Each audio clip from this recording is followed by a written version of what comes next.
Okay, thank you everybody for joining us. We are on page 394 in the Art Scroll Chumash. So this week is Parshah Yisro, and a lot of fascinating things in this week's Parsha. Most famously, the Aseret Dibros, the Ten Commandments, are in this week's Parsha. So we'll touch upon that a little bit. But I want to speak about a few very fascinating and important lessons throughout the parsha. We're not going to speak about the beginning of the parsha because we're actually going to talk about that in the sermon this week, Mir Hashem, about Vayishma Yisro and that whole part of Yisro hearing.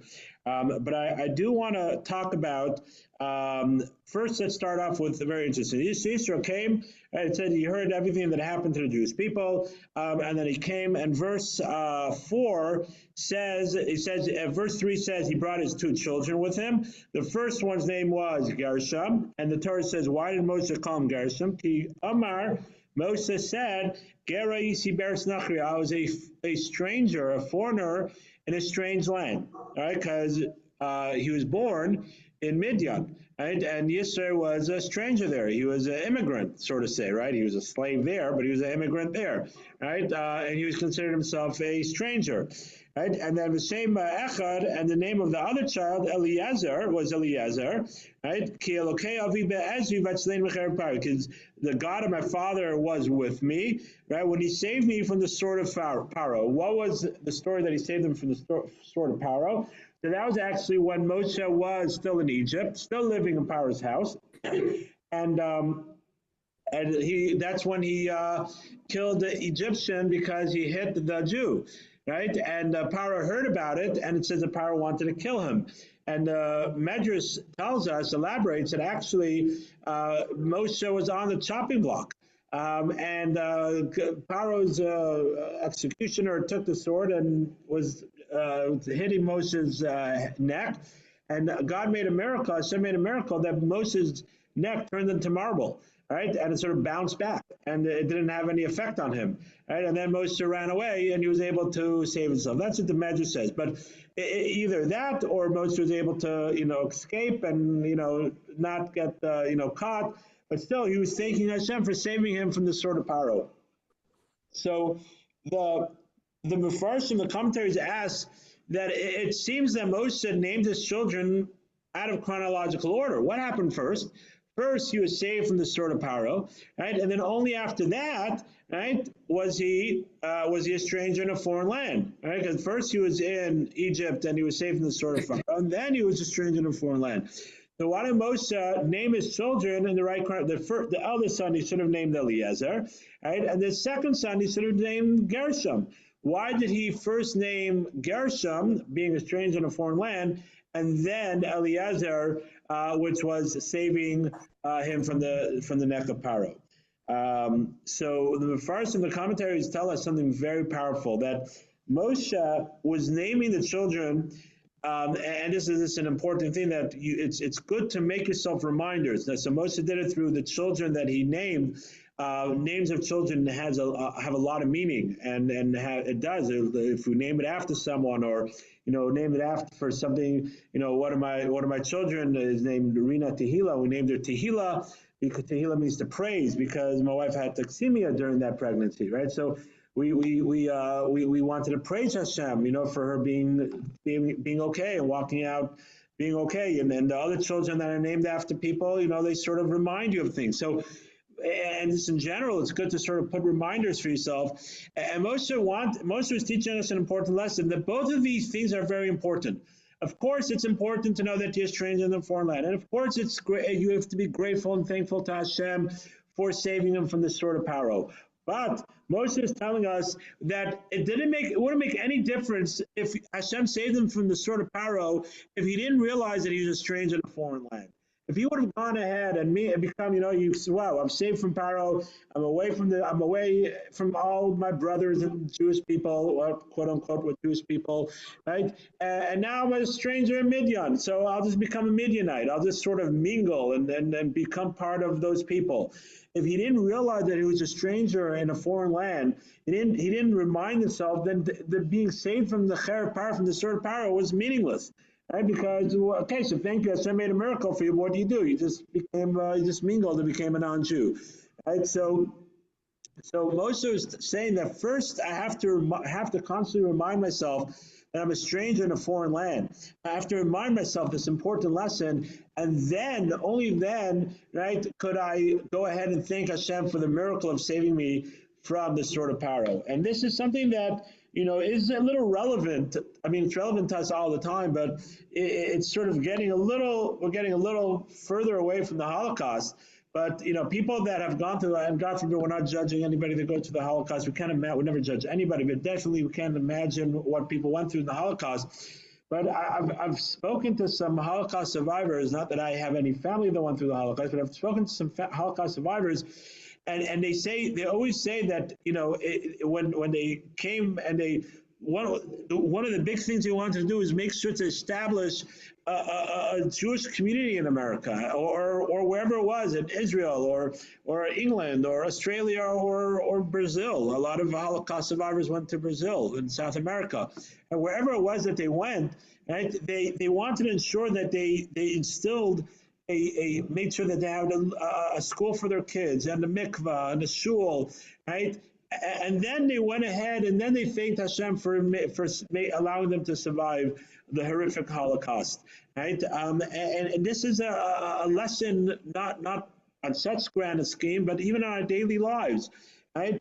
We are grateful for living in a country that we live in, and we're grateful to be able to prosper and to be able to sort of thank Hashem for the good that we have.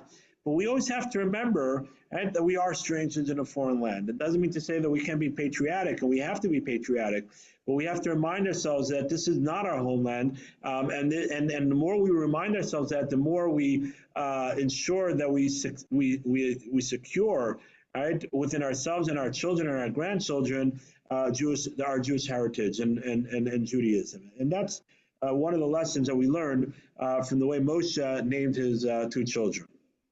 Any questions or comments? Okay, so let's move on. All right, so the next thing I want to talk about, right, is so Yisro comes, right, and the Torah goes in that Moshe went to greet him, and it emphasizes that Yisro was Moshe's father-in-law, right, and they go and we turn the page, and Moshe makes a meal and a feast, and everybody comes, right, and they eat bread, and Yisro thanks Hashem for everything that he did for the Jewish people, and we turn the page again, right? And then it says like this. It says the next day, right? Yisro saw everything that Moshe did. 1 second.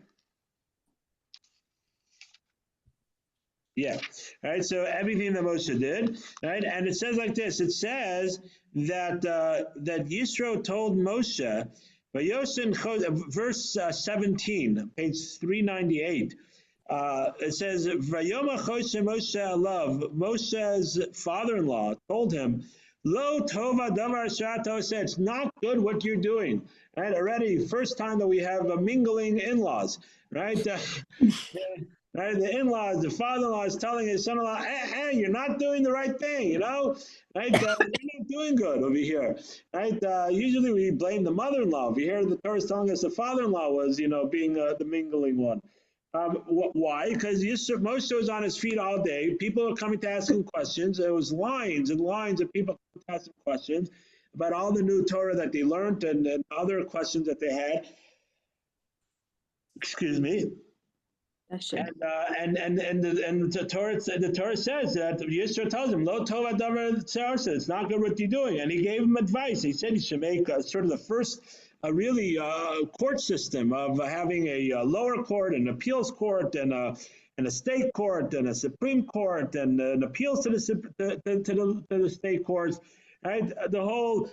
By him, he called it chamishim, people that are in charge of 500, and alafim, people in charge of 1,000, sort of different levels of courts, right, that represent, right, different people, right, and that's what he recommended them. And he said anything that no one else could handle, sort of Moshe will be what would be considered like the Supreme Court, a one-man Supreme Court.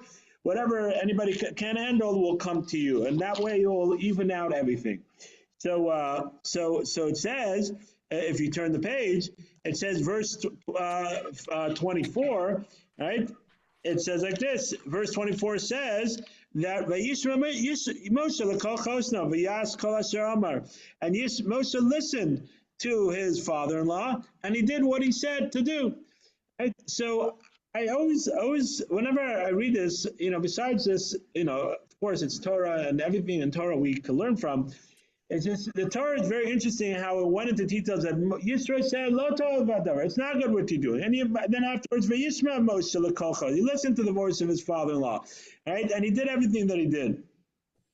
It teaches us something very important, right? It teaches us that, on one hand, if we see something that doesn't seem right, we have to let the person know. We can't just let them. It's not my place. It's Moshe Rabbeinu, right? I can't say anything, right? He's the leader of the Jewish people. Hey, I'm his father-in-law, but still, I'm the newbie in the block. I just got here, right? But no, Yisro went ahead, and of course, with all respect, and he didn't. But he still told him straight out. Said, "You're not doing right. Right? This is not the right way to do it." And when someone sees that someone's not doing something the proper way, not in a negative way. It doesn't have to be good or bad in Judaism. Just their practice. They're not healthy with their finances. There's something wrong with their car. Their lawn or whatever it is. Or you just see the way they interact with people, right? Whatever it is, it's good to go and tell them in a respectful way. And then there's the unbelievableness of Moshe Rabbeinu, the leader of the Jewish people, right? If it would have been anybody else, their nose would have been in the sky, right? But Moshe Rabbeinu says, "Vayishram you, Moshe." Moshe, listen, right, to everything that his father-in-law told him. That's being a humble, and that's being a good leader, right? And that's being a good person. And a person that grows is someone that listens to what other people tell him, right? So Vayishram Moshe, and Moshe went ahead and he heard. Right, and he did what the Torah is emphasizing, that was one of the uniqueness of Moshe Rabbeinu. And Moshe Rabbeinu, even his father-in-law, who was not Jewish, and just came to town, and just he listened to him, right? And he said, "I hear, good point," right? And he implemented what Yisro told him, right? And of course he made sure that it had nothing to do with against it. Nothing. There's no halachic or anything. It's a good advice on how to good advice on practical applications of how he should run his system, right? And he listened to him, and that's something that we all have to. And I'm talking to myself. Get better at it, listening to what other people have to say, right? And be willing to accept. And when we're willing to accept, then we have the ability to change and the ability to grow. Right? So there's a two-pronged lessons to learn from here. On one hand, from Yisro, that we have to, of course, be respectful and know the right time and the right place. But we have to, if we see something that is not being done right, or we have the expertise of something, we have to give our advice. We have to give our thoughts, right, in a respectful way. But then Moshe Rabbeinu also, right, Yisro, and Yisro heard and he listened. That's really an unbelievable lesson, and that's really the way of growing, is by listening and accepting and willing and ready to move on. Okay.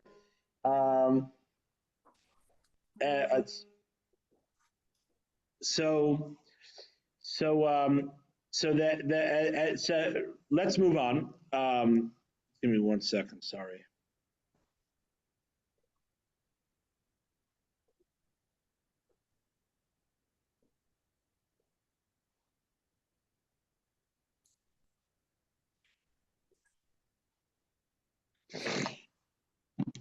So let's move on to verse 27. This is just an interesting thing. Vayishlach, so after all this, it says, Vayishlach Moshe es Chosno, Vayelech lo l'artzev. Moshe sent his father-in-law, and he went back to his land. And Rashi says something very interesting. Rashi says, Vayishlach, Vayelech, Rashi says like this, Vayelech lo l'artzev, and he went back to his land, Legayer b'nei mishpachto, to convert, right, his family.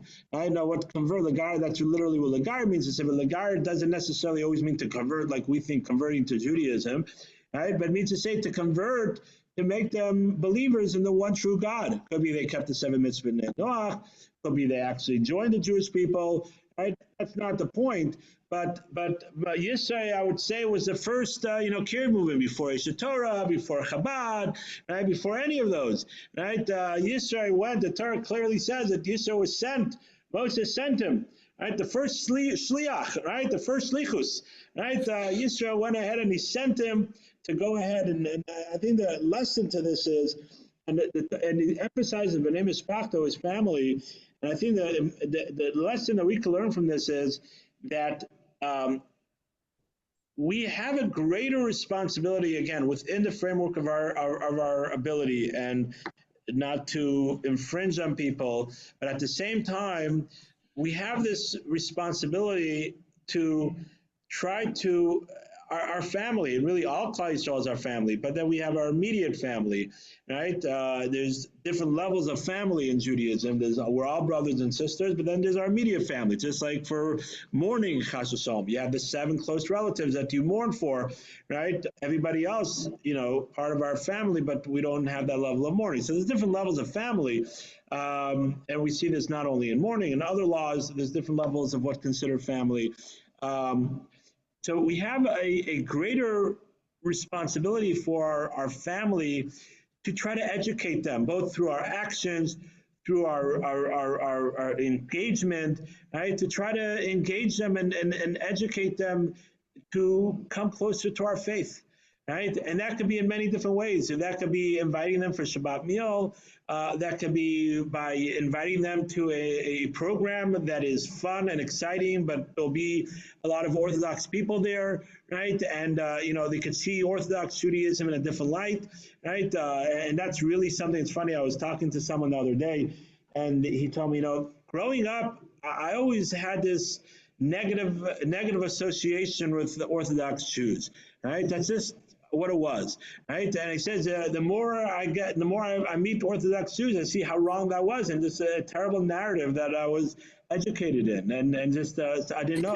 And sometimes the greatest thing you could do for someone is just changing that narrative, because it really opens up so many avenues. Once they change that, they could hear and they could influence their children, and they could go to meet a Orthodox rabbi on campus, or a young professional, or they hear a program, they'll go, because you change that narrative. And there's so many different ways of changing that. And sometimes the best way to change it is with just a fun way of meeting an Orthodox person in a chilled out environment, and realizing that they're normal and down to earth. And yes, we like watching football, even if the Chiefs got crushed, but I had to say that, right?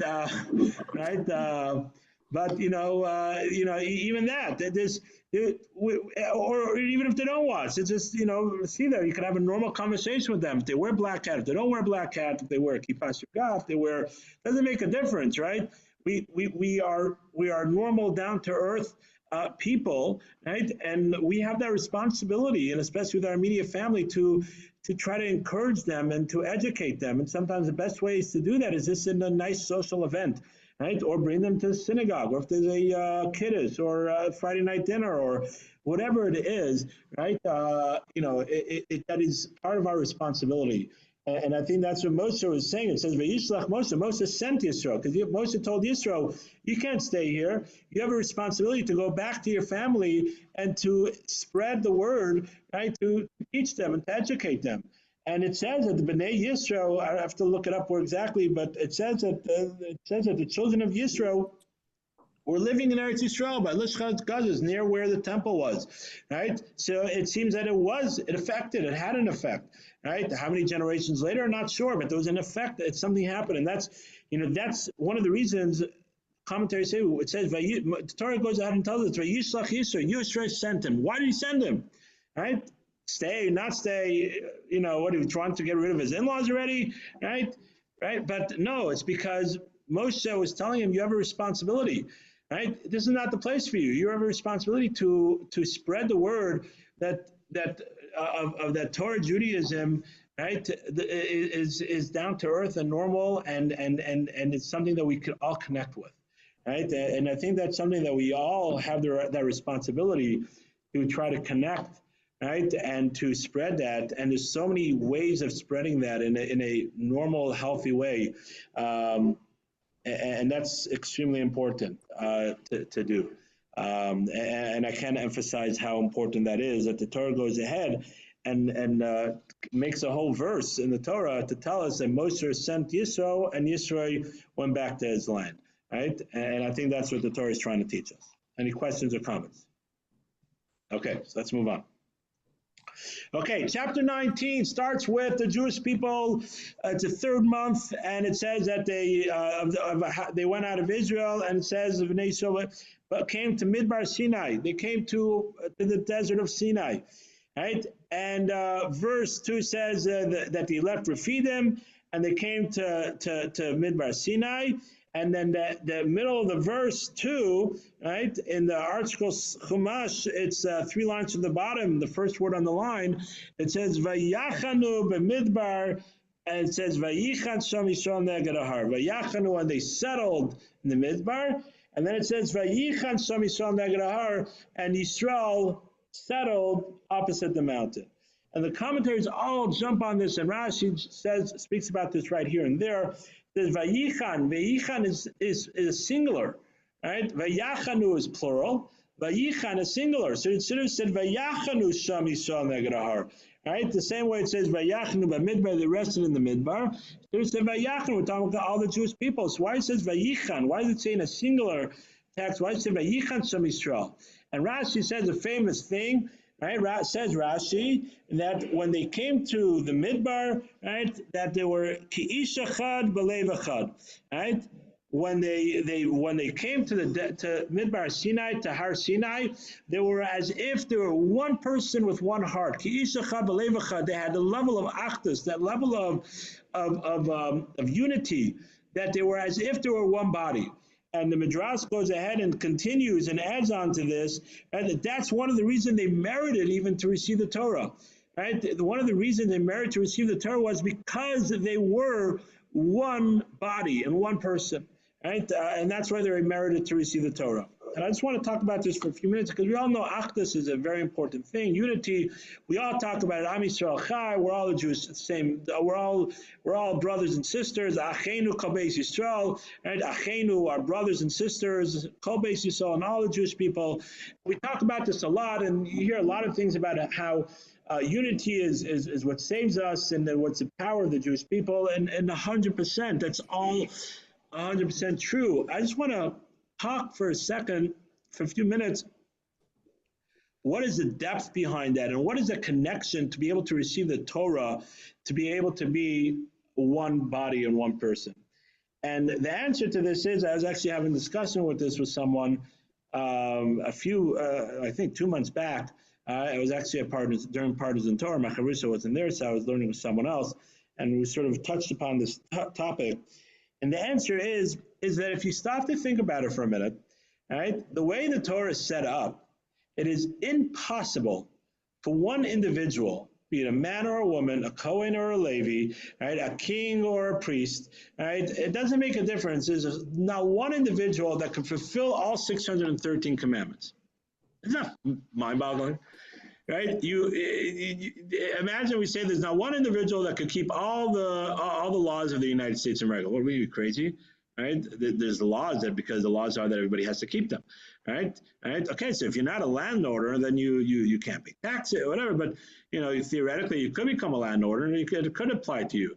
Right? But everybody has the ability to fulfill, or it's not fulfilling because it's just the laws, right? And it's interesting as I speak about this, it's just interesting the way we talk about the mitzvahs, it's fulfilling and growing in them, right? Where laws are not like that because they're just the law of land, and some people in Congress and Senate decided to pass them, right? But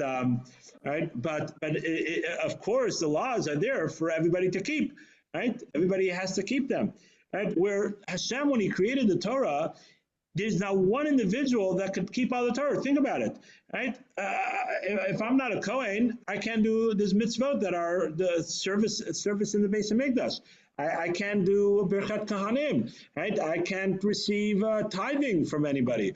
If I'm not a king, I can't do the mitzvot that a king has to do, right? And a Kohen can't do the mitzvot that we. Kohen doesn't have to bring Meiser. He doesn't have to bring any of those things, right? He has to do Meiser of Tzedakah. He doesn't have to do the Meiser for the Kohen because he's the one that receives it, right? This person, someone that lives in the land of Israel, someone doesn't live in the land of Israel can't do the mitzvot in the land of Israel. If I'm not a farmer, I can't fulfill those mitzvot. And then there's certain mitzvot that are only for women, and there's certain mitzvot that are only for men, right? It's impossible for one individual to keep all the mitzvot. Why did Hashem do it that way? Right? Why did he do it that way? And the answer is because Hashem wants us to realize that the only way we are able to fulfill all the mitzvot is if we look at ourselves as we're all extension of one body.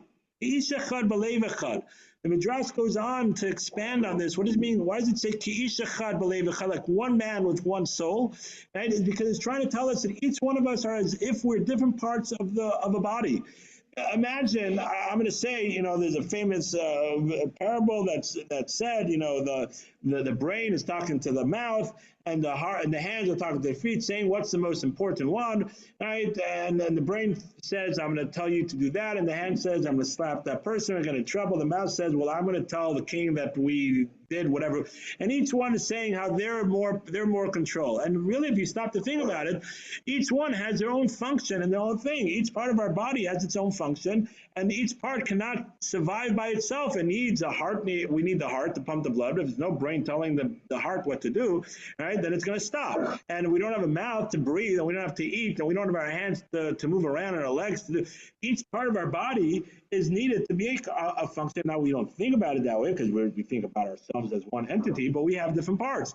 And says in Midrash expands, it says, meaning to say that the Torah is telling us that we are really all an extension of one body. And that's the depth of Achdus.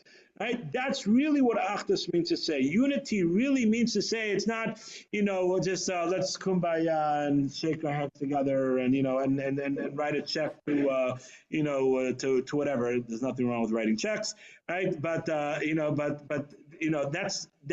is part of it. But really the depth of Achdus really is that we realize that we all need each other to be able to fulfill our obligations. And when we do that, and we fulfill our obligation correctly, and we we embrace everybody else, then our body collectively are fulfilling all 600 of the mitzvot. And therefore, that's why Hashem made it that it's impossible for one person. We cannot be an individual.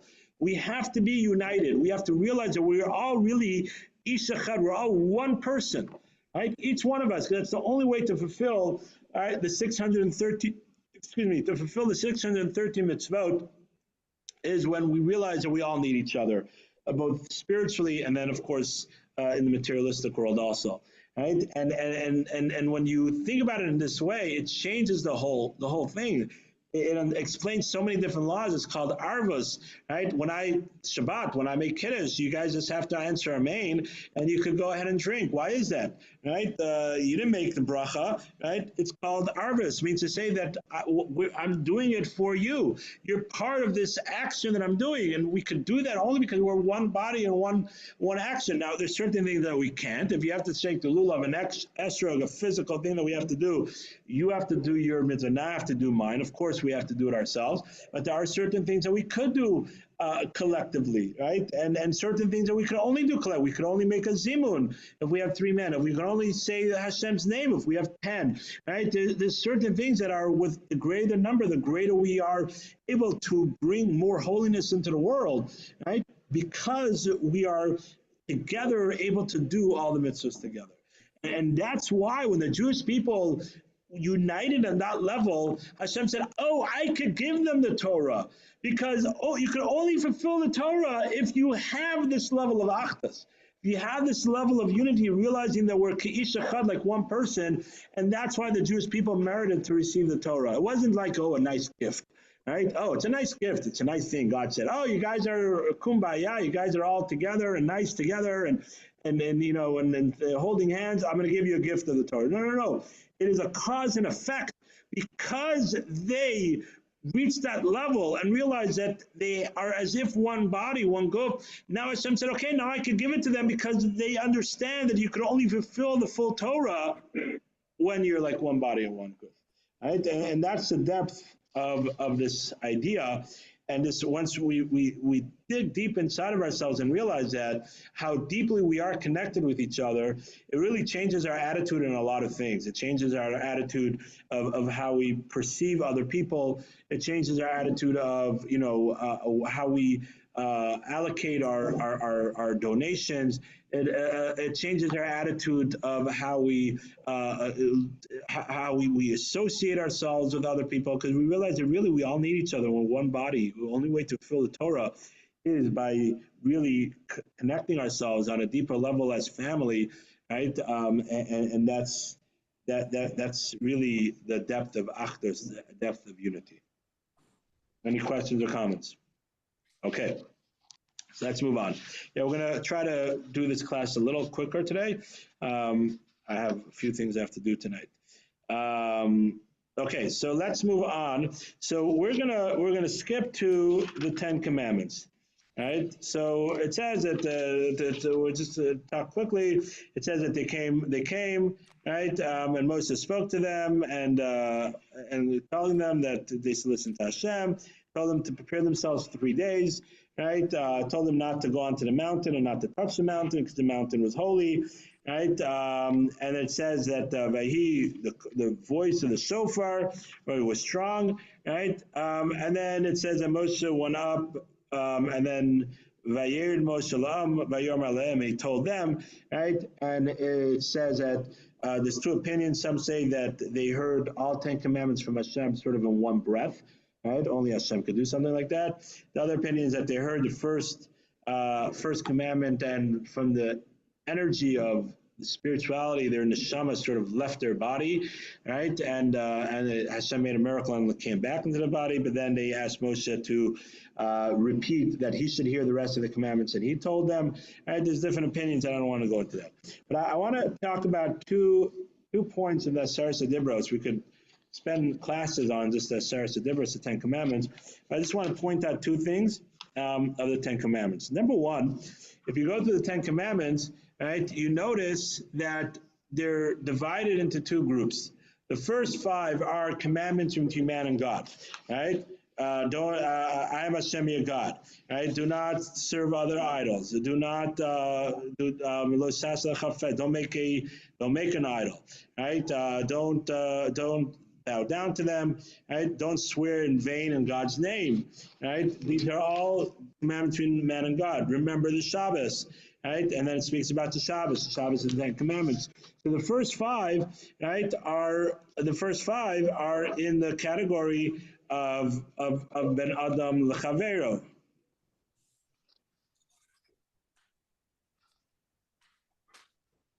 Right? And then the next 5, right, is, and Kabbalah Savicha Vesimecha, honor your father and mother. That's the first 5. And then we have the next 5, do not kill, right? Thou shalt not adultery, do not steal. Commentaries say when it means do not steal a life, right? It's not referring to like stealing someone's property or things like that. Where do they know that from? Not our class right now, right? Do not do not be a false witness for your fellow, right? And the last one, lo sachmod, right? Base reacha, right? Lo chamares, lo sachmod. Lo sachmod beis reacha, lo sachmod eis reacha. Do not covet your fellow's house. Do not covet your fellow's wife, right? His servants and his maidservants and everything like that, right? Do not covet, do not be jealous. So why is honoring your father and mother in the 5 that are ben adam l'malkam, to man and God? Right? Good question. Not for now, right? Something to think about, right? Same, honoring your father and mother should be between man and his fellow. It's what I'm doing, honoring my parents, right? Think about it. Come back to me on Shabbos and give me an answer, right?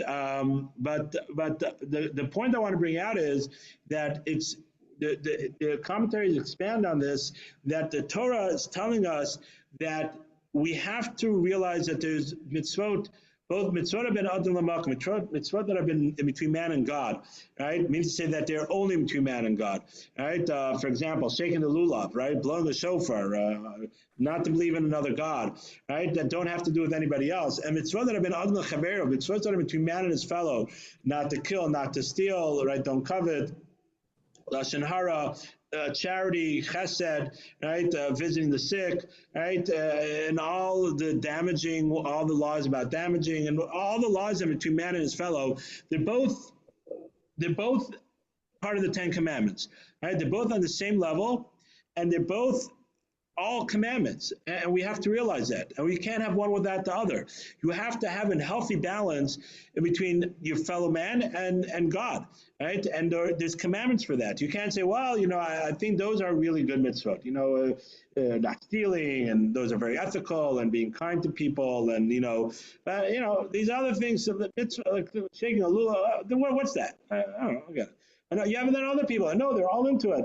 They get all into shaking lulav and about the next one and the davening and philosophy and God, and that's they get inspired by that. That's what they get inspired. But of course, it's nice to be good to people, but that doesn't get you spiritual. That's just nice things to do. That's not spiritual, right? No, they're both spiritual. And that's what the Torah is trying to tell us. Right? One of the lessons, and that's why Hashem divided it 5 and 5. And there's more to read into that, right? More to delve into that, but this sort of opening up that thought process.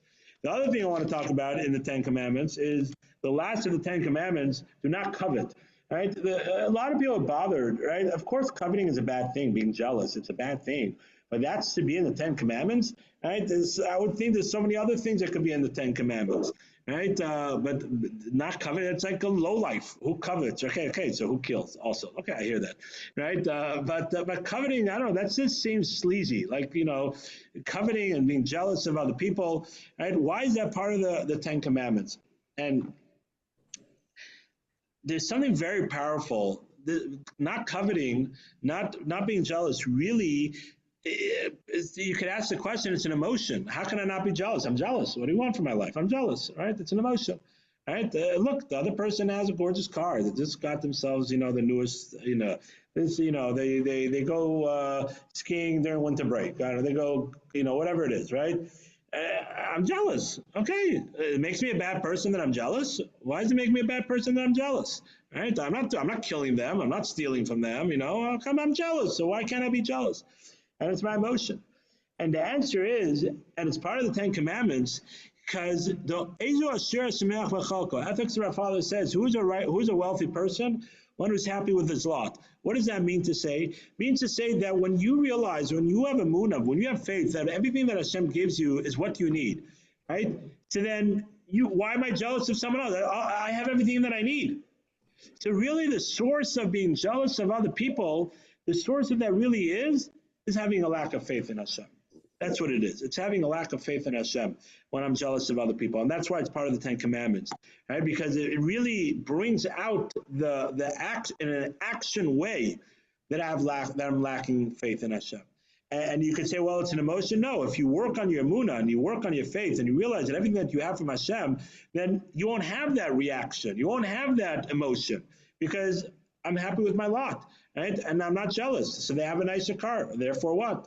I'm thankful to Hashem that I have my jalopy, right? At least I have a jalopy, right? That's all I need, right? And this sort of builds, and the flip side of it is, right? That's how we can show our faith in Hashem not doing a negative thing.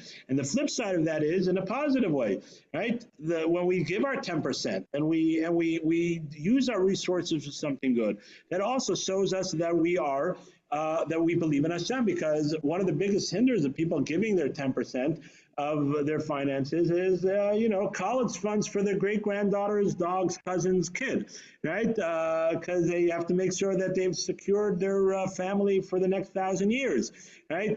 So, that's one of the fears, and of course I'm being dramatic, right? But on a more realistic thing, it's, how are we going to survive this and that? And, we have to say it, we have to, right? Well, if you believe that everything that you have is from Hashem, and Hashem told you to give 10%, So when I give my 10%, yes, it might be tight this year and it might be this, but that's not my money. It's the money that Hashem told me that I have to give. All right, now, we're not talking about that someone's going to go bankrupt because of that. Speak to a rabbi. There's, of course, you don't have to do that if you're going to go bankrupt. But, we all have to, whatever it is, if it's tight, so it's a little tight. So we might have to cut something from our, our social calendar.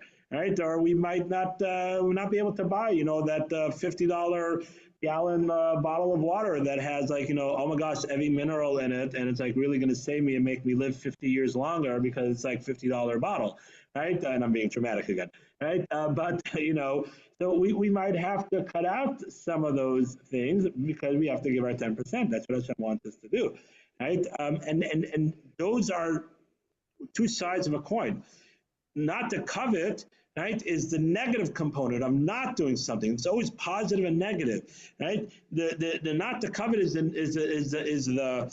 refraining, showing that I have belief in Hashem and refraining from doing something negative. And giving our 10% is the positive action of showing that I believe in what Hashem tells me, that everything that I have is from Hashem. And those two things are really opposites, are really two sides of a coin. And when we work on one, then the other one's going to happen. When we work on the other one's going to happen, right? Because those are really two sides of a coin of showing the strength of our belief in Hashem. And that's why it's part of the Ten Commandments, and it's something that I really believe that we have to strengthen in ourselves. Because it really changes our philosophy and our viewpoint on so many things of how we perceive things and how we allocate things and how we, govern our day. When we start changing this mentality of ours, and this is something that's just up to us to do. It's not, no one else could do it for us, right? It's something that people, we could get advice and listen to classes and get educated, but it's really up to us to build this emunah, build this faith in Hashem, right? And these are two great exercises of how we could actually put that into action, and it's also a litmus test to see how strong, right, and how we're working on our faith in Hashem. How are we with these two things, right? Is a great litmus test to tell me, okay, I guess I have a little more working to do. Okay, that's great. I always could grow, but wow, Baruch Hashem, I'm doing pretty good. I always have more to grow. And there's other litmus tests, of course, different levels of emunah. But regarding this point that everything that I have is from Hashem, right? These are two great litmus tests. I just want to finish off with one more thing. I need to leave now, so we'll go to the airport. Okay, take care. Okay, thank you. Bye, Bruce. Thank you so much. Thank you. Just going to end off with one last thing, right? And that is that all the way at the end of the Parsha, after the Ten Commandments, it goes and speaks about building a Mizbeach, right? So verse 22, page 414, it says, "Mizbeach avanim tashali lo sivna osan gazes," right? And when you make for me a altar of stone, and then it says, do not use a sword to cut them, right? You can use metal, and I don't want to talk about that point, right? And then it says that you can't make steps going up to the altar, right? Because it's going to create nakedness. Because when you walk on steps, the rope could come up a little bit, and you could see the skin. And we're talking about even men. And I don't want to talk about either important things. What I do want to talk about is the Torah tells us that we have to make an altar out of stones. What's the Torah telling us that it has to be made out of stone? There's two different kind of ways of making an altar. You could chisel out a big piece of a stone, and that's called not a mizbeach, right? Avanim, that is one stone, right? Or you could build up with different stones, and that's a mizbeach avanim, right? That's an altar made out of stone. Right, one stone is called the matzeva. Right, it's one stone. All right, but the mizbeach, it says it has to be made out of stone. Why was the Torah so picky? Who cares how you make a mizbeach? Why is the Torah telling us that the mizbeach has to be made out of stone? Right, combination of different stones, and it can be made out of one big piece. And the commentaries say there's many different thoughts, but one of the ideas that we first have explained is that it's telling us, right, that the mizbeach represents all the sacrifices that go up to Shemayim. The only way to have a healthy growth is when we build one stone on top of another stone. We can't just take one big stone and say, oh, I can only do it if I can do everything at one time. No, it's telling me that you build one stone on top of another stone, on top of another stone, and then that's how you build your Mizbeach. And that's when we build our own Mizbeach too. Now, when we build one good deed on top of another good deed and changing our ways one step at a time, and again, we have to keep on taking that one step at a time. When we do that one step at a time, right, that's how we grow, and that's how we build our Mizbeach. Hopefully, we should all build our Mizbeach, right, and grow from one step at a time, and we should see Mashiach speedily in our days. Thank you all for joining us today.